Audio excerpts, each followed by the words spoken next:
annyi, hogy még a rutinnál ott úgy simán mentem, meg is valakadtak elsőre, forgalomnál nem volt az a 15 év, úgyhogy inkább adtam biztosra menni, mint még egyszer menni.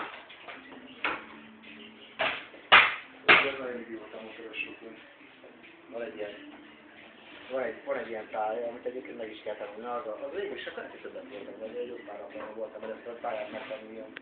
Megvan az, hogy volt forró, meg tudom, mindenfélét meg kell csinálni. Meg kézzel tolni a motor, de én ott vasszam el, hogy nem néztem meg a szétlámpát, mivel nem néztem a működőket. Azon kívül hibátlan volt minden. De jó, utána néztem, hogy hát csak a szétlámpát azt nem néztem meg az elején.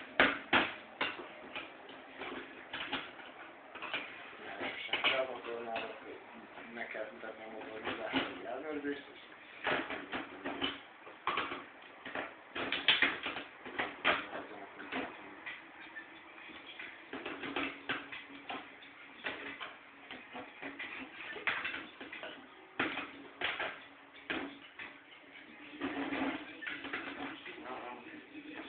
Ez a kicsit elég egyébként. Csak az a baj a építő, tehát hogy kell úgy, hogy két pont volt vizsgálat. Az volt a lényeg, hogy azon nem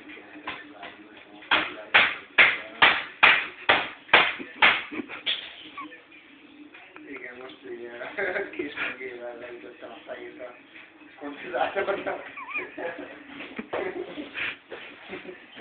Jó repült.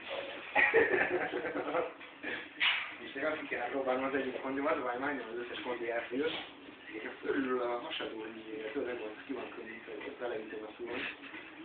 Akkor hogy csak tépen a szúron is vagyok.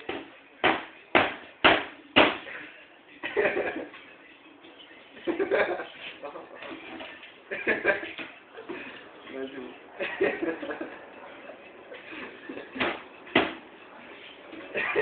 Vannak az informatikának szépségei.